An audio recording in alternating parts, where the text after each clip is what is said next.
Habari za jioni wapendwa wasikilizaji, na karibu tena katika taarifa yetu ya jioni ya leo kupitia Kivu News Info, sauti ya kweli na habari za kuaminika kutoka ndani na nje ya Jamhuri ya Kidemokrasia ya Kongo.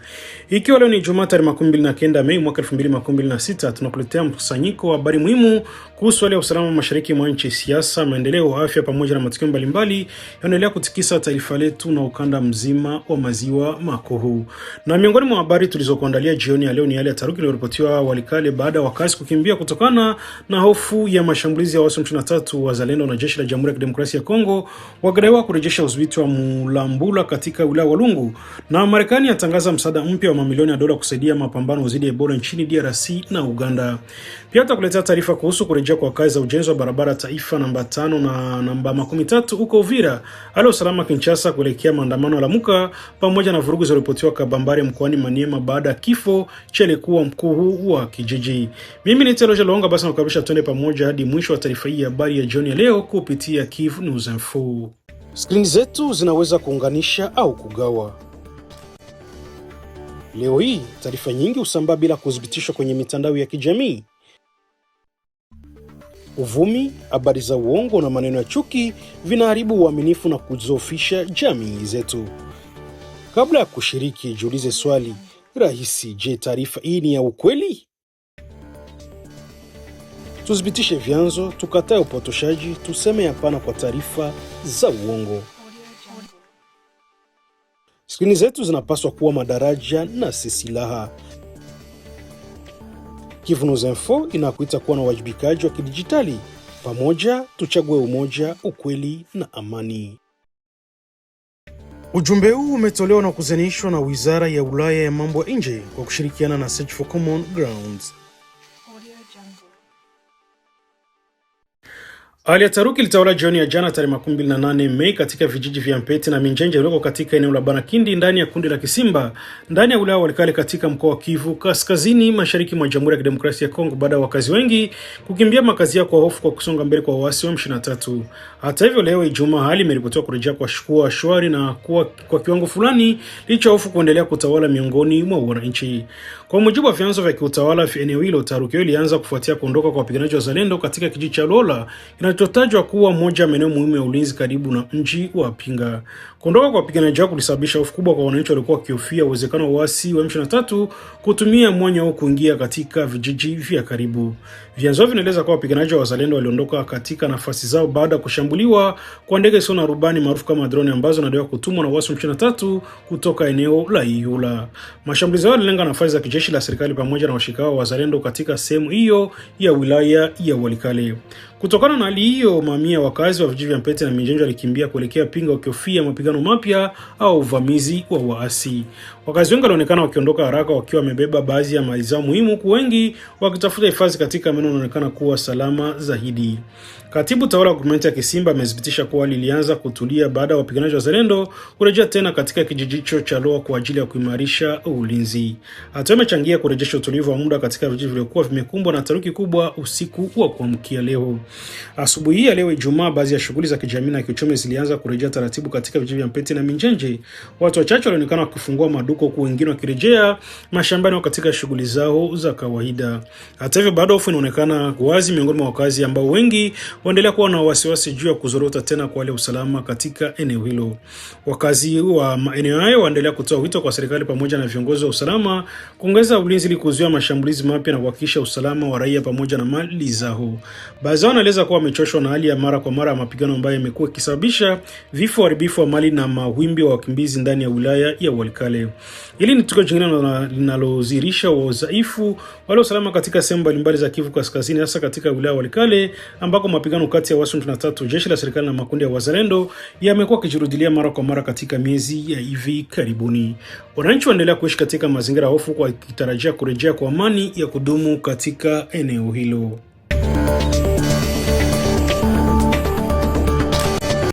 Mapigano makali yameripotiwa katika kijiji cha Mulambula eneo la Nzimbira ndani ya wilaya Walungu mkoani Kivu Kusini, ambako taarifa kutoka kwa vyanzo vya ndani inaeleza kuwa wapiganaji wa Wazalendo walikisaidiwa na jeshi la Jamhuri ya Kidemokrasia ya Kongo wamefanikiwa kurejesha udhibiti wa eneo hilo baada ya operesheni dhidi ya waasi wa M23 na RDF. Kwa mujibu wa taarifa zilizopokelewa kutoka kwa wakazi pamoja na baadhi ya viongozi wa eneo hilo, mapigano yalizuka siku ya Jumatano tarehe 28 Mei baada ya vijana wanaojiita Wazalendo wanaopigana kwa kushirikiana na jeshi la serikali ya Kongo kuanzisha mashambulizi dhidi ya nafasi zilizokuwa zikishikiliwa na waasi wa M23 na RDF katika maeneo la Mulambula. Vyanzo hivyo vinaeleza kwamba mashambulizi yalifanyika baada ya siku kadhaa za mvutano wa kijeshi katika maeneo yaliyozunguka Nzimbira na Mulambula na Mulamba kumrazi, huku taarifa zikionyesha kuwa waasi walikuwa wameendelea kuimarisha uwepo wao katika baadhi ya vijiji vya Walungu.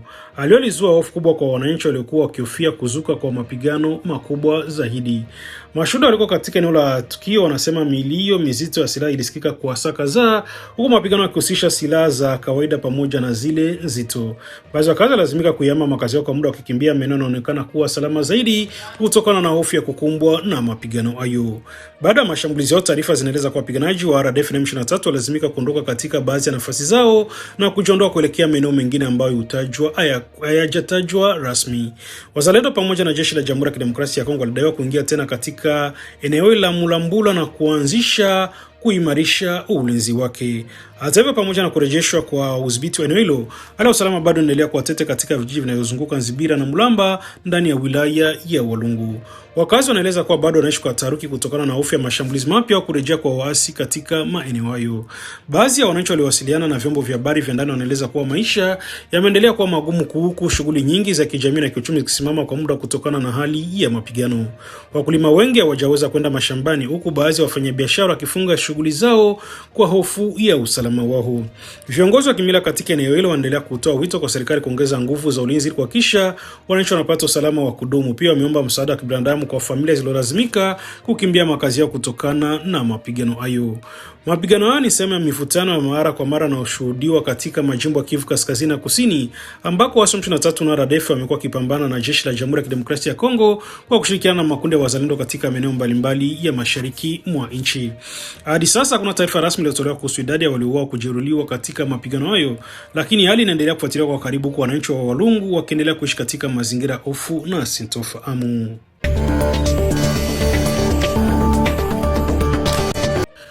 Waasi wa M23 waendelea kuimarisha utawala wao katika maeneo yanayodhibiti mashariki mwa Jamhuri ya Kidemokrasia ya Kongo baada ya kufanya hafla ya kumweka rasmi kiongozi mpya wa eneo la Iremia iliyokuwa katika gavumenti ya Ikobo ndani ya wilaya Walikale mkoani Kivu Kaskazini.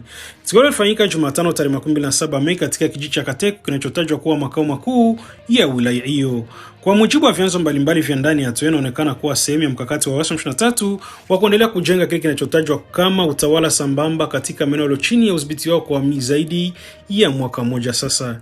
Kiongozi mpya alisimikwa katika wilaya hiyo ni Muhindo Muchiwanja, ambaye anachukua nafasi ya Karinda Theoneste, na Karinda alikuwa ametangazwa hivi karibuni kuwa mkuu wa wilaya hiyo, lakini aliuawa na wapiganaji wa Zalendo siku mbili tu sawasawa na masaa 28 baada ya kutangazwa kwake. Kifo chake kilizua taharuki kubwa miongoni mwa wakazi na kuongeza mvutano katika eneo hilo ambalo tayari limekuwa likikumbwa na hali tete ya kiusalama. Kwa mujibu wa wakazi wa eneo hilo, hafla ya usimikaji wa kiongozi mpya ilisimamiwa chini ya uangalizi wa waasi wa M23 ambao wanaendelea kudhibiti sehemu kubwa ya Ikobo pamoja na maeneo mengine ya Walikale. Wananchi wengine walihudhuria hafla hiyo kwa hofu, huku wengine wakieleza wasiwasi wao juu ya mwenendo wa waasi kuingilia masuala kimila na utawala wa jadi. Habari zisizothibitishwa zimethibitishwa pia na mwami wa gavumenti ya Ikobo, Makasi la Linkanga, ambaye kwa sasa yuko safarini nje ya eneo hilo. Mwami wao amelahani hatua ya waasi kuteua viongozi wa kimila bila kufuata taratibu zinazotambulika kijadi katika jamii za eneo hilo. Kwa mujibu wa mwami Makasi Lingala, uteuzi wa kiongozi wa kijiji cha kijiji hicho una uratibu maalum wa kimila unaopaswa kuheshimiwa na viongozi wa jadi pamoja na majamii husika. Ameeleza kuwa hatua ya waasi wa M23 ya kuwekwa viongozi wapya kwa nguvu inaweza kusababisha migogoro ya mamlaka kati ya viongozi wa jadi na wale waliowekwa na waasi. Mwami wao ameonya kuwa hali hiyo inaweza kuleta migawanyiko ndani ya gavumenti ya Ikobo na kuzua migogoro mpya ya kiusalama hata baada ya waasi kuondoka katika eneo hilo. Anaeleza kuwa jamii inaweza kujikuta ikiwa na viongozi wawili wanadai mamlaka katika eneo moja, jambo ambalo linaweza kusababisha vurugu na mapigano ya ndani ya kijamii. Baadhi ya wakazi wa Yeremia na maeneo ya jirani wameeleza kuwa wanaishi katika mazingira yasiyofahamu kutokana na mabadiliko mara kwa mara ya uongozi pamoja na uwepo wa makundi yenye silaha. Wengine wanaogopa kutoa maoni yao hadharani huku wakihofia usalama wao. Katika miezi mingi sasa, maeneo mengi yaliyo chini ya udhibiti wa Washington 23 katika Kivu Kaskazini yamekuwa kishuhudia kuanzishwa kwa mifumo ya utawala sambamba, ikiwemo uteuzi wa viongozi wa vijiji, ukusanyaji wa kodi pamoja na usimamizi wa baadhi ya huduma za kijamii. Hatua hizo zimekuwa zikipingwa vikali na mamlaka rasmi za serikali pamoja na viongozi wa kimila wanaodai kuwa waasi wanakiuka sheria na desturi za jadi. Wachambuzi wa masuala ya usalama wanaona kuendelea kwa hali hiyo kunaweza kuongeza ugumu wa kurejesha mamlaka kamili ya serikali katika maeneo yaliyokaliwa na waasi. Pia wanaonya kuwa migogoro ya kimila inaweza kuzaliwa kutokana na uteuzi wa viongozi wapya, inaweza kuendelea hata baada ya vita kumalizika. Wananchi wa Walikale wanaendelea kuishi katika mazingira magumu ya kiusalama, huko wakitaka kurejeshwa kwa amani ya kudumu, kuheshimiwa kwa mamlaka ya jadi na kurejea kwa utawala halisi wa serikali katika maeneo yote yaliyokaliwa na makundi yenye silaha.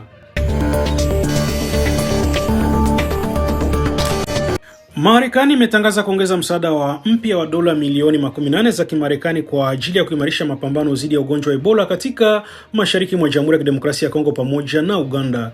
Katika hatua inayolenga kuzuia kuenea zaidi kwa ugonjwa hatari unaendelea kuzua wasiwasi katika ukanda wa Afrika ya Kati na Mashariki.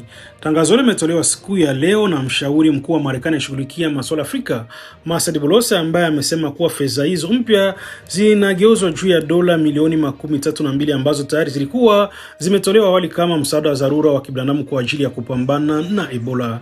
Kwa mujibu wa Masad Bolosa, msaada huo wa ziada unaonyesha dhamira ya Marekani ya kuendelea kwa mstari wa mbele katika juhudi za kimataifa za kudhibiti mlipuko wa Ebola na kusaidia mifumo ya afya katika baadhi ya nchi zinazokabiliwa na hatari ya maambukizi. Amesema kwa Washington inaendelea kuwa mfadhili mkuu wa kifedha katika operesheni za mapambano dhidi ya ugonjwa huo, huku fedha hizo zikitarajiwa kusaidia shughuli mbalimbali muhimu zikiwemo ugunduzi wa wagonjwa, uchunguzi wa maambukizi, utoaji wa matibabu pamoja na ulinzi wa wahudumu wa afya wanaofanya kazi katika mazingira hatari. Katika taarifa yake, Masad Bolosa alisitiza kuwa juhudi za afya haziwezi kutenganishwa na hali ya usalama katika eneo la mashariki mwa Jamhuri ya Kidemokrasia ya Kongo ambayo inaendelea kukumbwa na migogoro ya silaha kwa miaka mingi. Ameeleza kuwa Rais wa Marekani Donald Trump anaendelea kuunga mkono kila kinachotajwa kama makubaliano ya Washington yenye lengo la kusaidia kurejesha amani katika ukanda huo ili kuruhusu mashirika ya afya na washirika wa kimataifa kufanya kazi zao kwa usalama zaidi. Kwa mujibu wa afisa huyo wa Marekani, kurejeshwa kwa amani ni jambo la msingi katika mapambano dhidi ya Ebola, kwani migogoro ya kivita imekuwa kiasiri uwezo wa wahudumu wa afya kuwafikia wagonjwa, kufanya uchunguzi wa maambukizi na kutoa huduma za matibabu kwa wakati.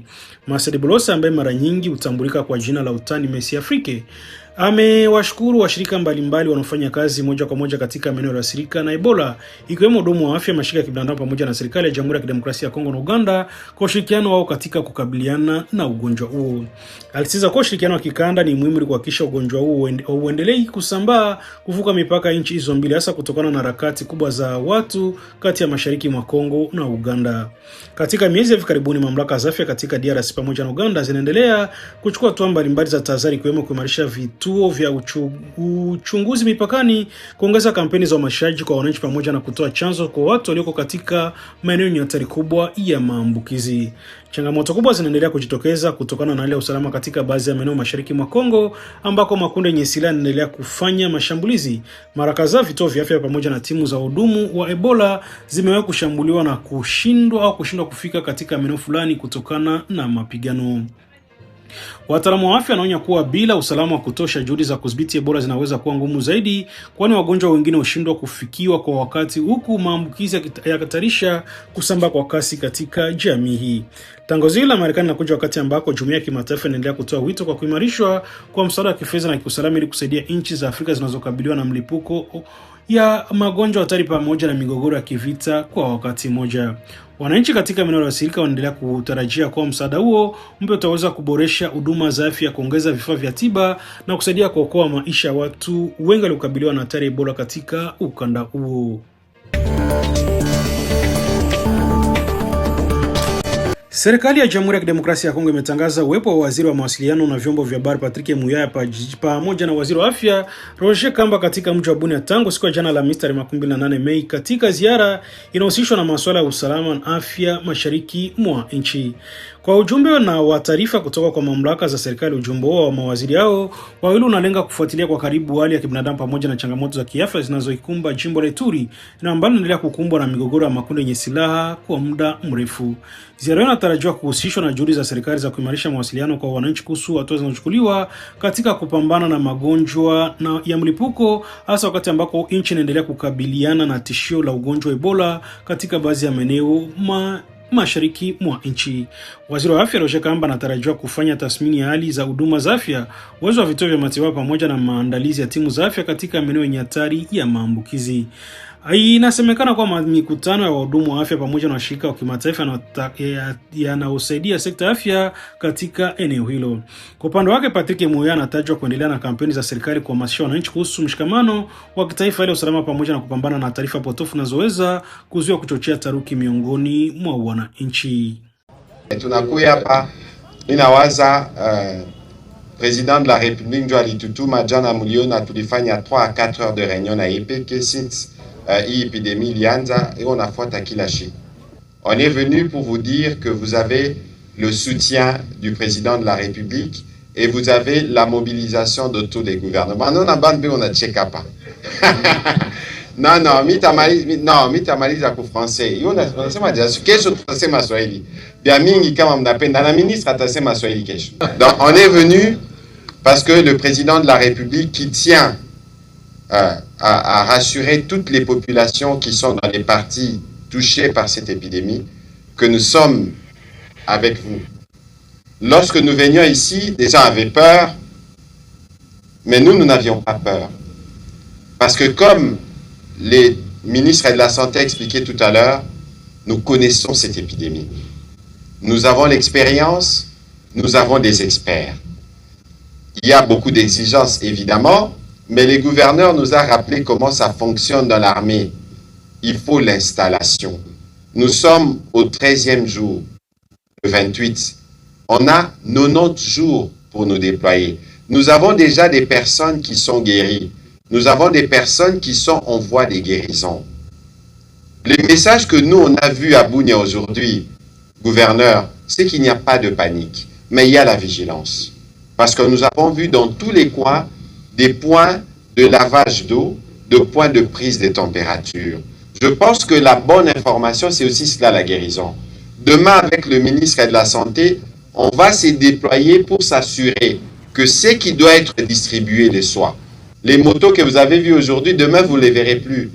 Parce que ça doit être sur le terrain.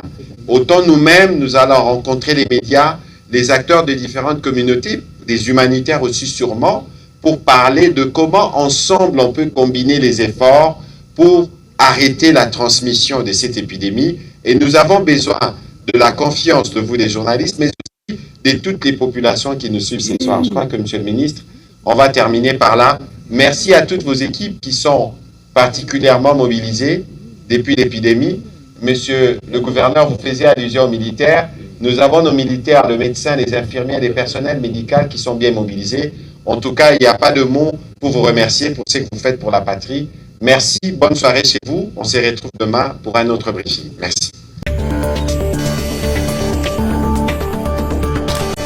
Habari njema zinaendelea kupokelewa katika jimbo la Kivu Kusini baada ya kurejea kwa rasmi kwa kazi za ukarabati na uboreshaji wa barabara kuu ya taifa namba 5 na namba 13 maarufu kama RN5 na RN30 ambazo ni miongoni mwa miundombinu muhimu zaidi ya usafiri katika mashariki mwa Jamhuri ya Kidemokrasia ya Kongo. Kazi hizo zilikuwa zimesimamishwa ghafla miezi iliyopita kufuatia hali mbaya ya usalama iliyosababishwa na uvamizi wa muda wa waasi 23 katika mji wa Uvira. Wakati wa matukio hayo vifaa mbalimbali vya ujenzi pamoja na mashine za kampuni zilizokuwa zikifanya kazi katika miradi hiyo ziliharibiwa na kuporwa, jambo lilosababisha kusimamishwa kwa shughuli zote za ujenzi. Baada ya ile usalama kwanza kuimarika, serikali ya Kongo pamoja na washirika wake waliamua kurejesha kazi hizo ambazo sasa zimeanza tena rasmi tangu wiki 2 zilizopita. Hatua imepokelewa kwa furaha kubwa kwa wananchi wa Uvira pamoja na maeneo jirani ambayo walikuwa wakisubiri kwa muda mrefu kurejea kwa miradi hiyo muhimu. Barabara hizo mbili zinatajwa kuwa na umuhimu mkubwa sana kwa maendeleo ya uchumi wa eneo lolote la mashariki mwa Kongo. Mbali na kuharakisha usafiri wa watu na bidhaa ndani ya Kivu Kusini, barabara hizo pia zinaunganisha Kongo na nchi 5 jirani ambazo ni Burundi, Rwanda, Uganda, Tanzania pamoja na Zambia. Wachambuzi wa masuala ya uchumi wanaeleza kuwa barabara ya taifa namba 5 na namba 13 ni njia muhimu za biashara za kikanda, kwani mamia ya malori ya mizigo pamoja na wafanyabiashara hutumia barabara hizo kila siku kwa ajili ya kusafirisha bidhaa kati ya Kongo na nchi jirani. Kusimama kwa kazi ya ukarabati kulikuwa kumeongeza gharama ya usafiri na kuathiri biashara katika ukanda huo. Hivi sasa mashine za ujenzi zimeonekana kurejea kazini katika maeneo mbalimbali ya mradi huo. Katika barabara taifa namba 5, kazi ya kuweka lami imeanza tena katika sehemu inaunganisha daraja la Kavimvira hadi quartier ya Mulongo ndani ya mji wa Uvira. Mradi huo na hifadhi unalindiwa moja kwa moja na serikali ya Jamhuri ya Kidemokrasia ya Kongo.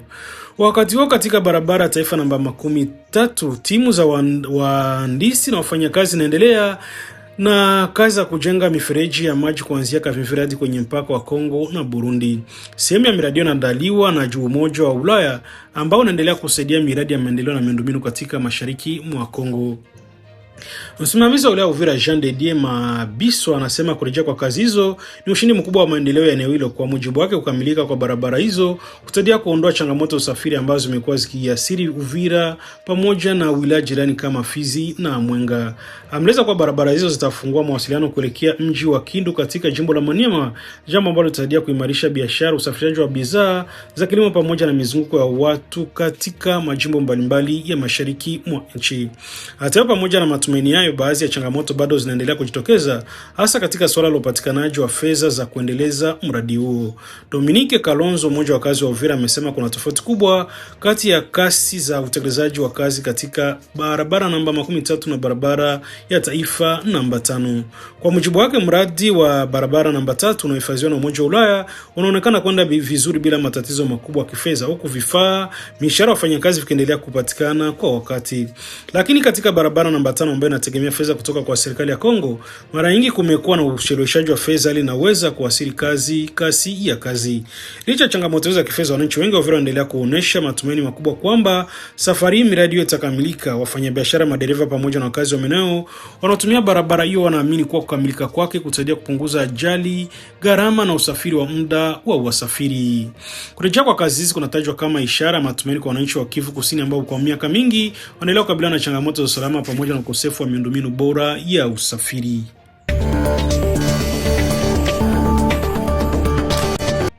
Hali ya taharuki na vurugu kubwa imeripotiwa katika kijiji cha Kabe, eneo la Kabambare mkoani Maniema baada ya kifo cha aliyekuwa mkuu wa kijiji hicho Mena Emedi Laurent kusababisha hasira kali miongoni mwa wananchi na kuibua machafuko aliyoacha nyumba kuteketezwa kwa moto pamoja na watu kukimbia makazi yao. Kwa mujibu wa taarifa kutoka kwa wakazi wa eneo hilo, marehemu Mena Emedi Laurent alikuwa na mgogoro wa muda mrefu na mkuu wa sasa wa kijiji hicho anayejulikana kwa jina la Amundala Nganda. Chanzo cha mgogoro hakijafahamika wazi hadi sasa, lakini wananchi wanaeleza kwa mvutano kati ya viongozi wao wawili ulikuwa unaendelea kwa siku kadhaa kabla ya tukio hilo la kusikitisha kutokea. Viongozi wa ndani wanaeleza kwa siku chache baada ya kifo chake, Mena Emedi Laurent alijeruhiwa vibaya kwa kukatwa kwa panga katika mazingira yanayodaiwa kuhusisha migogoro wake na mkuu huyo wa sasa wa kijiji. Baada ya tukio hilo alipelekwa kwa matibabu, lakini hali yake iliendelea kuwa mbaya hadi pale alipofariki dunia. Habari za kifo chake zimefonea ndani ya kijiji cha Kabea. Hasira zilianza kutawala miongoni mwa baadhi ya wakazi wanaodai kwa marehemu alikuwa ameuawa kutokana na mgogoro huo wa uongozi wa kijiji. Aliyo megeuka haraka kuwa vurugu kubwa, huku wananchi wenye hasira wakaanza kushambulia nyumba mbalimbali katika eneo hilo. Mashuhuda anasema nyumba kadhaa zilichoma moto wakati wa vurugu hizo, ikiwemo nyumba ya mkuu wa sasa wa kijiji Amundala Nganda ambaye alitajwa kuwa na ambaye alitajwa na baadhi ya wananchi kuhusishwa na tukio lililosababisha kifo cha mtangulizi wake. Katika vurugu hizo, taarifa za kusikitisha zilieleza kuwa mtu mmoja alichoma moto akiwa hai, tukio ambalo limezua hofu kubwa na mshtuko miongoni mwa wakazi wa Kabeya pamoja na maeneo ya jirani. Hadi sasa hajafahamika rasmi mtu huyo alikuwa nani wala mazingira kamili iliyosababisha kuuawa kwake na namna ya kikatili.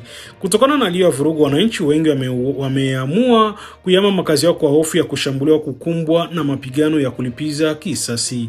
Familia kadhaa zimeonekana zikikimbia vijiji vya jirani, huku wengine wakitafuta hifadhi katika maeneo yanayoonekana kuwa salama zaidi. Shughuli nyingi za kawaida katika kijiji hicho zimeripotiwa kusimama kwa muda, huku biashara, masoko na shughuli za kijamii zikiathirika kutokana na ile taruki inaendelea kutawala eneo hilo. Mamlaka za eneo la Kabambari pamoja na vikosi vya usalama vimeripotiwa kuanza juhudi za kurejesha hali ya utulivu katika kijiji hicho. Viongozi wa kitawala wanaendelea kufanya uchunguzi ili kufahamu kwa kina chanzo halisi cha mgogoro huo pamoja na matukio yaliyopelekea vurugu na vifo vilivyoripotiwa. Baadhi ya viongozi wa kijamii wametaka wananchi kujiepusha na vitendo vya kujichukulia sheria mkononi, wakitiza umuhimu wa kusubiri uchunguzi rasmi wa mamlaka husika kuhusu tukio hilo. Wakazi wa Kabeya wanaendelea kuishi katika mazingira ya hofu na sitofahamu, huku wengi wakitaka hatua za haraka zichukuliwe kurejesha amani, kuwalinda wananchi na kuhakikisha waliohusika na vurugu hizo pamoja na mauaji wanawajibishwa mbele ya sheria. Tukio limeongeza orodha ya matukio ya kijamii na kiutawala yanayoshuhudiwa katika baadhi ya maeneo mashariki mwa Kongo, ambako migogoro na viongozi wa jadi na mivutano ya kijamii mara nyingi ugeuka kuwa chanzo cha vurugu na kuyumbisha utawala na usalama wa wananchi.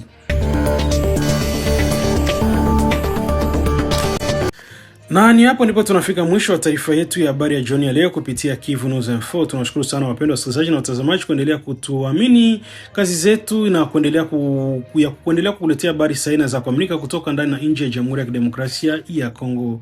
Kwa habari zaidi na taarifa zinazoendelea kuwasilishwa kwa wakati, endelea kufuatilia kupitia kurasa zetu mbalimbali za kijamii pamoja na majukwaa yetu ya habari. Mimi ni Telosha Lulonga, na kwa niaba ya timu nzima ya Kivu News Info tunawatakia jioni njema, usiku mwema, na muendelee kuwa na salama popote pale mlipo. Na vile kabla tujitimisha matangazo yetu ya jioni leo, tuendelee kukumbusha wewe ndio ulikuwa mara kwanza unakutana nasi kupitia mtandao wa YouTube, basi kabla ya kuondoka ningekuomba usikufanye kitu kimoja, hakikisha umesubscribe, like, comment na kushare, na kwa lugha unasema kujabone kwa vile na kupartager, kuendelea kusambaza habari kwa walio wengi zaidi. Na basi kama taruta kama umeshafanya hivyo, acha tuendelee kusema asante sana kuchagua Kivu News Info kama kituo chako chema cha matangazo. Basi bye bye na channel, tutaonana tena kesho asubuhi kwenye matangazo yetu mengine kwa mapenzi ya Mwenyezi Mungu. Kwaherini. Screen zetu zinaweza kuunganisha au kugawa. Leo hii taarifa nyingi husambaa bila kuthibitishwa kwenye mitandao ya kijamii. Uvumi, habari za uongo na maneno ya chuki vinaharibu uaminifu na kudhoofisha jamii zetu. Kabla ya kushiriki, jiulize swali rahisi: je, taarifa hii ni ya ukweli? Tuthibitishe vyanzo, tukatae upotoshaji, tuseme hapana kwa taarifa za uongo. Skrini zetu zinapaswa kuwa madaraja na si silaha. Kivu News Info inakuita kuwa na uwajibikaji wa kidijitali. Pamoja tuchague umoja, ukweli na amani. Ujumbe huu umetolewa na kuzenishwa na Wizara ya Ulaya ya Mambo ya Nje kwa kushirikiana na Search for Common Grounds.